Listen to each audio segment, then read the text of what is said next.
Hello दोस्तों। रात के करीब 12 बज रहे थे।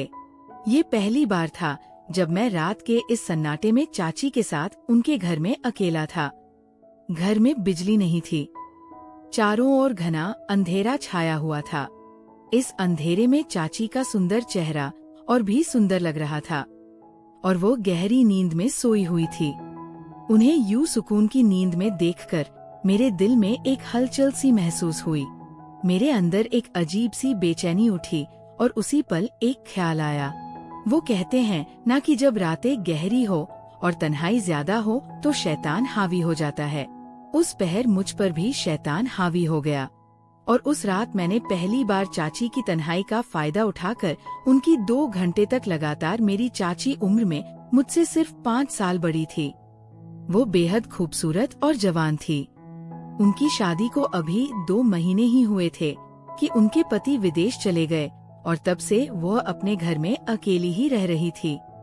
छोटे छोटे मसलों में वह अक्सर परेशान हो जाती और जैसे ही मम्मी को फोन करती तो मैं मौके का फायदा उठाकर दौड़ा चला जाता, क्योंकि मुझसे हर वक्त अपनी माँ की बातें सुनना सहन नहीं होता था। इसलिए मौका मिलते ही मैं घर से निकल जाता था। आज भी जब मैं कॉलेज से लौटा तो देखा कि चाची घर आई हुई थी और उनका चेहरा काफी परेशान दिख रहा था। मैंने उनसे पूछा, क्या हुआ चाची?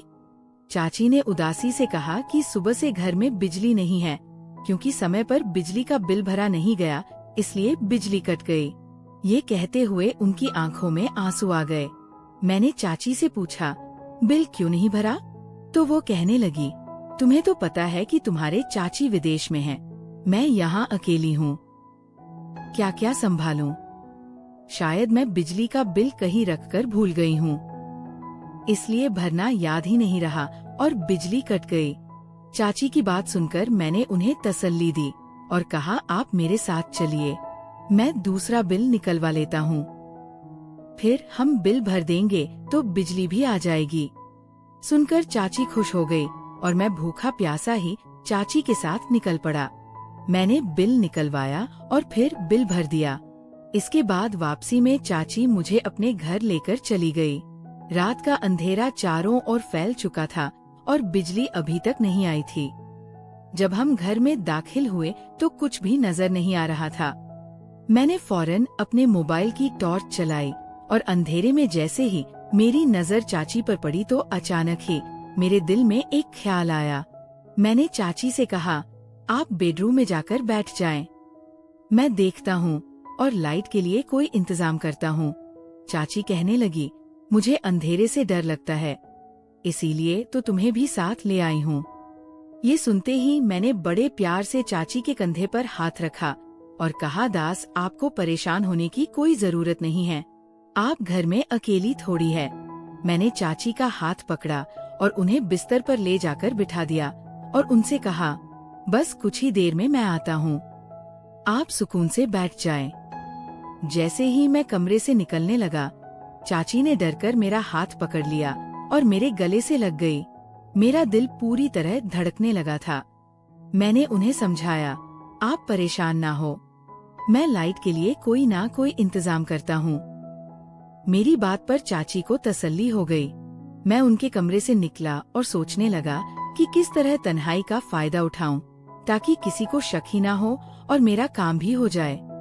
चाची तो मुझे अपना भांजा समझकर मुझ पर आंखें बंद करके भरोसा करती थी, लेकिन अपने जज्बात को पूरा करने के लिए मुझे कोई और खेल खेलना था। फिर कुछ सोच समझकर मैंने चाची को दूध के गिलास में नींद की दवा मिलाकर दे दी। लाइट अभी तक नहीं आई थी, इसीलिए चाची ने दूध का गिलास पी लिया और मुझसे बातें करने लगी। चाची बहुत ही ज्यादा परेशान थी। उन्हें लगता था कि चाचू ने विदेश में दूसरी शादी कर ली है। जब से वे गए थे, चाची को ही खुद से फोन करते थे और नहीं वापस आने की कोई बात करते थे। चाचू की बात करते करते वो रो पड़ती थी।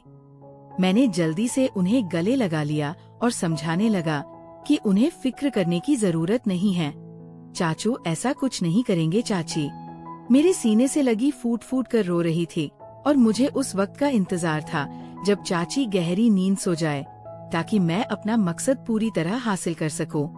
मैंने कुछ ही देर बाद देखा कि चाची को वाकई बहुत गहरी नींद आ गई।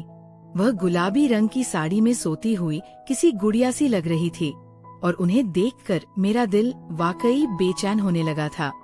मैं जल्द से जल्द अपना मकसद हासिल करना चाहता था और फिर मैंने चाची की तन्हाई का भरपूर फायदा उठाया और सारी रात चाची के घर पर ही गुजारी।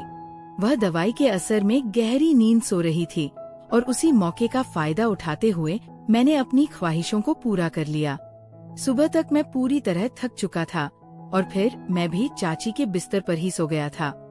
सुबह मेरी आँख खुली तो मैंने देखा कि चाची उठ चुकी थी और गुस्से से मेरी तरफ देख रही थी। मैंने पूछा, क्या हुआ? ऐसे क्यों देख रही हो? एक एक पल के लिए मेरे दिल में ये ख्याल आया कि कहीं चाची को पता तो नहीं चल गया कि मैं रात को क्या कर बैठा हूँ।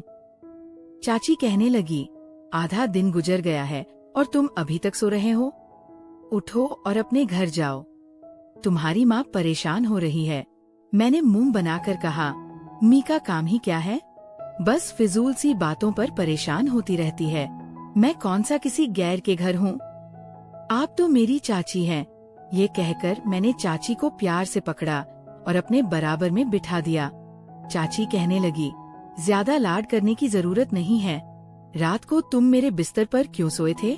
ये अच्छी बात नहीं है। घर में और भी कमरे हैं, या तुम सोफे पर सो जाते। चाची की बात सुनकर मैं कुछ झेप गया। शुक्र है उन्हें रात वाली बात का अंदाजा नहीं हो सका था। मैंने उन्हें नजरअंदाज करते हुए उठकर फ्रेश हुआ और फिर वापस घर के लिए निकल पड़ा। मम्मी गुस्से में बैठी थी और कहने लगी, तुम कल के गए हो, आज लौटे हो। मैंने मम्मी को बताया कि चाची अंधेरे की वजह से डर रही थी, बस इसीलिए नहीं आया। अब सुबह के वक्त उनकी बिजली आ गई है, अब चाची परेशान नहीं होंगी। मम्मी कहने लगी, तुम्हारी चाची को छोटी छोटी बात पर परेशान होने की आदत है। उसे तो लगता है उसके पति ने दूसरी शादी कर ली है। पता नहीं कब उसकी ये वहम की आदत खत्म होगी। उसका पति वहाँ मेहनत मजदूरी करता है और वह चाहती है कि हर वक्त उसका पति उससे फोन पर बात करता रहे। मम्मी को छोटी चाची के रवैया से बहुत शिकायत थी और मैं मम्मी की बात पर सिर्फ सिर हिलाने का काम कर रहा था। यूं ही 2 दिन गुजर गए और मैंने दोबारा चाची के घर का चक्कर नहीं लगाया। मेरा दिल इस बात के लिए बहुत बेताब था कि किस तरह चाची के घर का चक्कर लगाऊं। फिर 2 दिन बाद जब मैं शाम को दोस्तों के पास से घर लौटा तो मैंने देखा कि मम्मी पनीर की सब्जी तैयार कर रही थी। मैंने जानबूझकर मम्मी के सामने कह दिया, चाची को पनीर की सब्जी कितनी पसंद है। उनका घर करीब होता तो मैं फौरन दे आता। मम्मी को छोटी चाची से लाख शिकायत सही, मगर वह उनसे बहुत प्यार करती थी। ये बात सुनते ही उन्हें भी ख्याल आ गया कि चाची तो पनीर की दीवानी है। मम्मी फौरन कहने लगी, चाची का घर कौन सा इतनी दूर है? बाइक पर जाओगे तो 5 मिनट भी नहीं लगेंगे। जाओ, जाकर दिया। मैं मौके का इंतजार कर रहा था। मैंने जानबूझकर मुंह बनाते हुए कहा, ठीक है, आप बांध दो, मैं पहुंचा देता हूँ। मम्मी ने झट से डब्बा बांध दिया। मेरी तो मुंह खिल गया। मैं चाची के घर पहुंचा तो वो खाना खाने बैठ रही थी। पनीर की सब्जी देखकर वो खुश हो गई। मुझसे भी खाने का पूछा तो मैं भी झट से उनके साथ बैठ गया और फिर हमने साथ में खाना खाया। मैंने चाय की फरमाइश कर दी। मैं तो वापस घर जाने के मूड में ही नहीं था। फिर चाय पीते पीते हमने लूडो की बाजी जमा ली। मैंने घर फोन करके मम्मी से कह दिया था कि चाची ने मुझे जबरदस्ती रोक लिया है, जबकि चाची ने ऐसी कोई बात नहीं की थी। मैंने चाची से कहा, आप इतनी कमजोर हो रही है, पाबंदी से दूध क्यों नहीं पीती है? चाची कहने लगी, रोज दूध पिलाने वाला कोई नहीं है।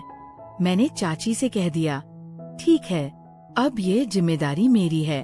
फिर मैंने दूध लाकर खुद गर्म किया और उसमें नींद की दवा डालकर चाची को दे दी। चाची ने बहुत प्यार से मुझे देखा और कहने लगी, तुम जैसा भांजा सबको मिलना चाहिए। तुम्हारे चाचू यहाँ नहीं हैं, लेकिन तुम मेरा इतना ख्याल रखते हो कि मुझे अब ज्यादा परेशानी नहीं होती। वरना पहले तो मैं सोचती थी कि तुम्हारे चाचू के बगैर मेरा गुजारा कैसे होगा। चाची की बात पर मैं धीरे से मुस्कुरा दिया। चाची को क्या मालूम था कि मेरी इन मेहरबानियां के पीछे क्या मकसद छुपा है। चाची ने दूध पिया, कुछ देर तक लूडो खेलती रही और फिर अपने कमरे में जाकर गहरी नींद सो गई। मुझे एक बार फिर मौका मिल गया था। मैंने फिर सारी रात मौके का फायदा उठाया और सुबह थक कर सोने के लिए लेटा तो मुझे चाची की पुरानी बात याद आ गई। मैंने जानबूझकर तकिया उठाकर सोफे पर रखा और चाची से दूर सोफे पर सो गया ताकि उन्हें किसी बात पर शक न गुजरे। अगले दिन भी मैं सुबह देर से उठा।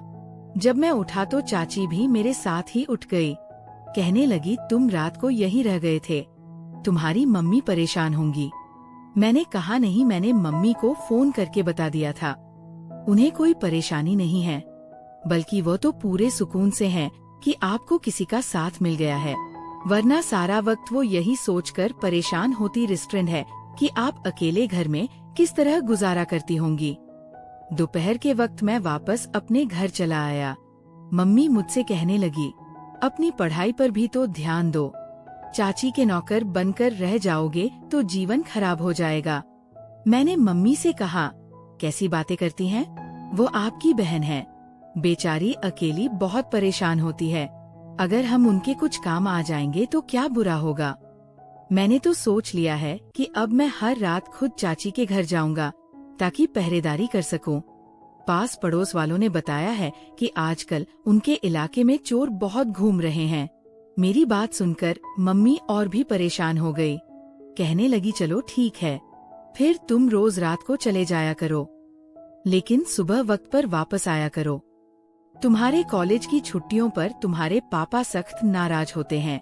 मैंने मम्मी से वादा कर लिया कि मैं सुबह वक्त पर वापस आ जाया करूंगा या फिर चाची के घर से ही कॉलेज चला जाया करूंगा, फिर तो पढ़ाई का हर्ज भी नहीं होगा। मैंने चाची के दिल में भी ये बात डाल दी थी कि उनके मोहल्ले में आजकल चोरी की वारदातें हो रही हैं। मैंने उन्हें एक दो मनहूस चोरी के किस्से भी सुना दिए थे, जिन्हें सुनकर चाची भी बहुत डर गई थी। मैं हर रात दूध लेकर चाची के घर पहुंच जाता, उन्हें खुद दूध में नींद की दवा डालकर देता और फिर चाची के सोते ही मौके से फायदा उठाना शुरू कर देता। मैं इस काम से बहुत खुश था। बहुत आसानी से मैंने चाची को बेवकूफ बना दिया था।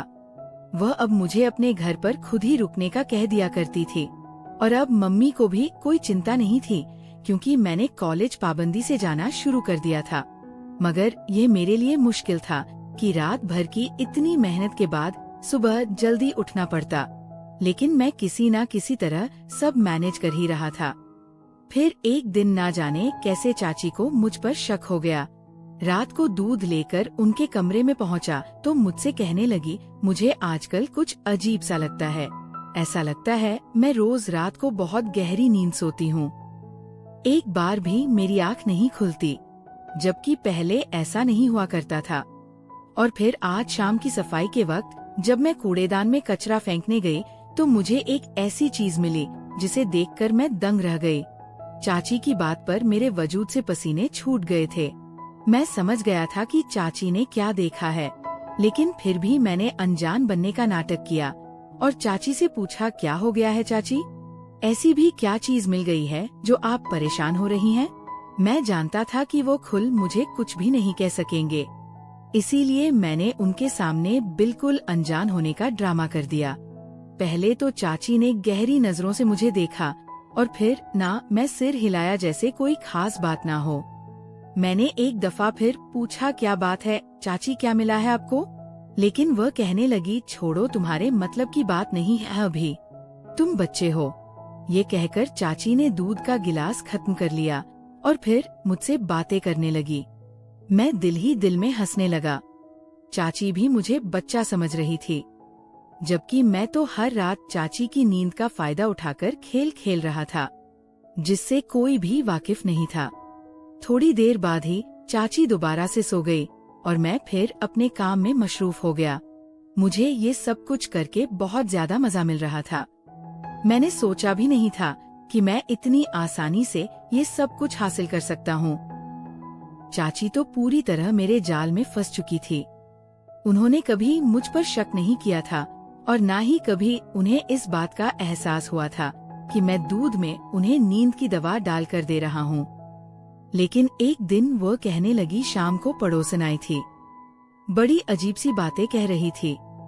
मुझे तो उसकी कोई बात समझ ही नहीं आई। चाची की बात पर मैं चौंक गया और कहा, कौन सी पड़ोसन आई थी और क्या कह रही थी? चाची कहने लगी, पड़ोसन कह रही थी कि उसने रात को खिड़की से हमारे घर में कुछ अजीबोगरीब सा मंजर देखा है। उसे लगता है कि रात को हमारे घर में कोई लड़का आया था। चाची की बात सुनकर मेरी जान निकल गई थी, क्योंकि गुजरी रात तो मैंने अपने 2 दोस्तों को चाची के घर बुलाया था और सबने मिलकर इकट्ठा ही चाची की नींद से फायदा उठाया था। मुझे नहीं मालूम था कि चाची की कोई पड़ोसन इतनी रात को भी उनके घर पर नजर जमाकर बैठी होगी। लेकिन अब मुझे पकड़े जाने का खौफ हुआ, तो मैंने चाची से कहा, आप आसपास की पड़ोसन औरतों को घर में आने ना दिया करें। सब जानती हैं कि आप अकेली रहती है, इसीलिए इसी तरह की बातें कर रही है। कल को आपके किरदार की बात शुरू कर देंगी तो आप क्या करेंगी?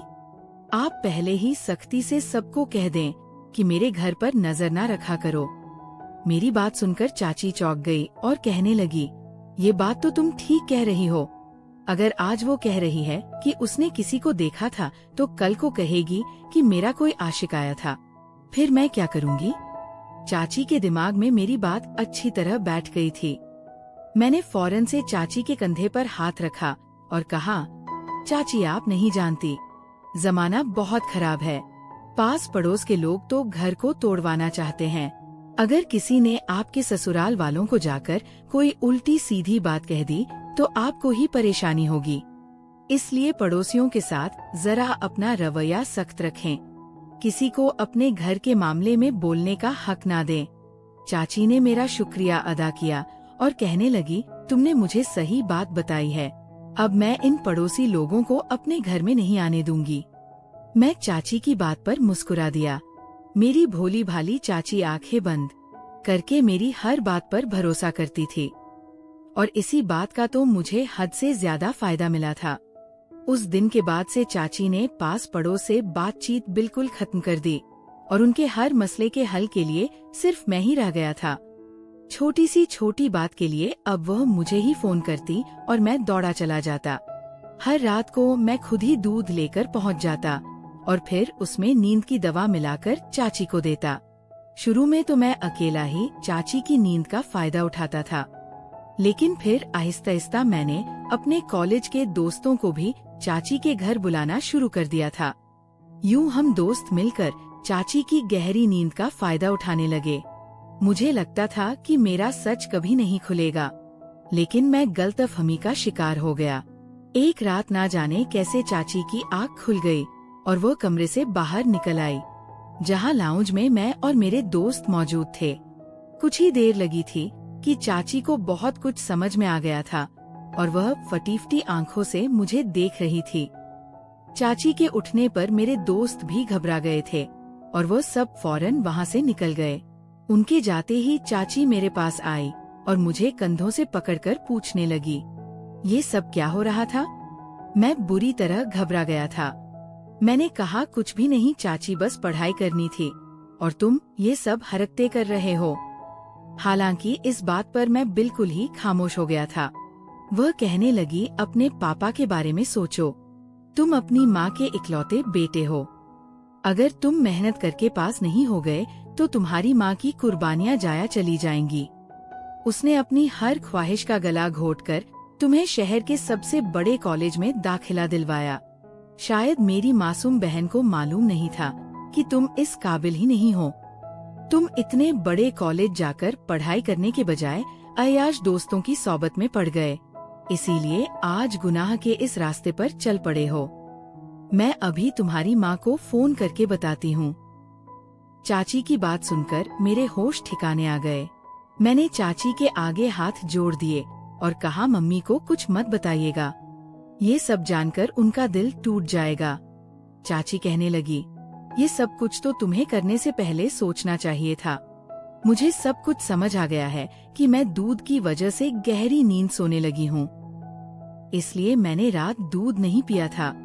लेकिन मुझे ये अंदाजा ही नहीं था कि तुम मेरी तन्हाई का फायदा उठाकर मेरे घर में ऐसी महफिल सजाओगे और लड़कियों को बुलाकर यहाँ ये सब करोगे। तुम्हें शर्म आनी चाहिए। वह रोते हुए सोफे पर बैठ गई। मैंने उन्हें यकीन दिलाया कि मैं आइंदा ऐसा कोई गलत काम नहीं करूँगा, लेकिन वह मुझ पर ताबड़तोड़ करने को राजी नहीं थी। वे कह रही थी, तुम जब अपनी सगी चाची को रोजाना नींद की दवा देकर सुला सकते हो तो कुछ भी कर सकते हो। तुमने मेरी तन्हाई और मेरी मजबूरी का फायदा उठाया और मेरे घर को क्लब बना दिया है। मुझे ये कहते हुए भी शर्म आ रही है कि तुम मेरे भांजे हो। मैं चाची के कदमों में बैठ गया और उनसे माफी मांगी, लेकिन चाची ने रात के उसी पहर मुझे ये कहकर घर से निकाल दिया कि मैं आइंदा उनके घर में कदम भी नहीं रखूंगा। मैं आधी रात को चाची के घर से निकलकर वापस अपने घर पहुंचा।